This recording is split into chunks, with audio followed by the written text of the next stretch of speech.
Pourquoi est-ce que c'est la première année que l'équipe de France vient dans le Tour du Val-Romet?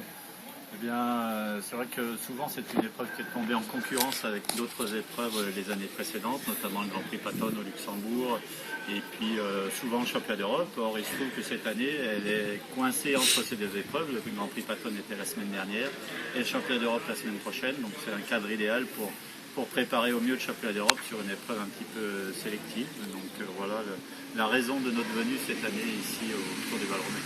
Alors c'est une épreuve sur 4 jours, il y en a assez peu. Qu'est-ce que ça peut apporter à votre équipe? Ça permet de travailler sur des circuits difficiles justement pendant 4 jours, d'augmenter les charges de travail au fil des jours, et après avec une bonne semaine de récupération à l'issue, ça permet d'avoir un pic de forme qui arrive à J plus 7 ou 8 à l'issue de cette épreuve-là. Donc c'est ce qui est intéressant et c'est ce qu'on recherche ici.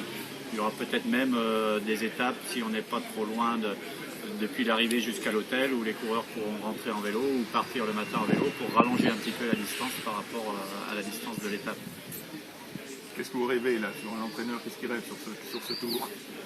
C'est vrai que je pense qu'on a des arguments à faire valoir sur une épreuve aussi sélective que celle-là. Donc le minimum serait peut-être d'essayer de remporter une étape, et puis un bon classement au général dans le top 5 me semble largement à la portée de ces coureurs-là. Alors justement, puisque vous les avez, présentez-les-nous. Voilà, donc tout de suite à ma gauche, Franck Bonamour qui vient de Bretagne, du Finistère. À sa gauche, Rémi Aubert, franc-comtois, licencié à l'Amicale cycliste byzantine. Encore à sa gauche, Damien Touzé, donc junior première année, le seul junior 1 de l'équipe qui vient de Normandie, lui. Ensuite, nous avons Norman Latouche, encore un breton qui nous vient des Côtes d'Armor. Et enfin, pour finir, vraiment le grimpeur de l'équipe, au même titre que Rémi Aubert, c'est Élie Gesbert, qui vient également de Bretagne, pas loin d'où habitait Bernard Hinault, dans les Côtes d'Armor. Revenez avec moi. Demain, c'est une étape en ligne, c'est plutôt une étape pour des sprinteurs. Comment vous la voyez? Oui, je pense, c'est une étape, c'est disons l'étape la moins difficile. L'essentiel du travail sera de ne pas se faire piéger par une échappée fleuve de 10 ou 15 coureurs et de perdre du temps en général demain, même si il y a de quoi rattraper beaucoup de temps dans les étapes sélectives d'après. Mais voilà, il faudra être vigilant pour ne pas perdre du temps.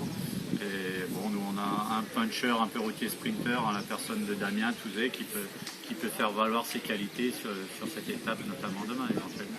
Donc vous avez vu plusieurs des équipes qu'il y en a sur les 24 autres équipes. Est-ce qu'il y en a que vous craignez particulièrement? Ah oui, il y a un très très beau plateau, notamment le jeune Mathieu Van Der Poel, fils du champion André Van Der Poel, qui est champion du monde de cyclocross en titre, qui a une belle pointe de vitesse. Donc sur une étape comme celle de demain, ce sera un client, mais même sur le classement général, on l'a vu passer très bien les bosses sur d'autres épreuves internationales. Donc je pense que c'est l'un des principaux clients, comme on dit dans le jargon, pour le classement général ici autour du Val-Romet.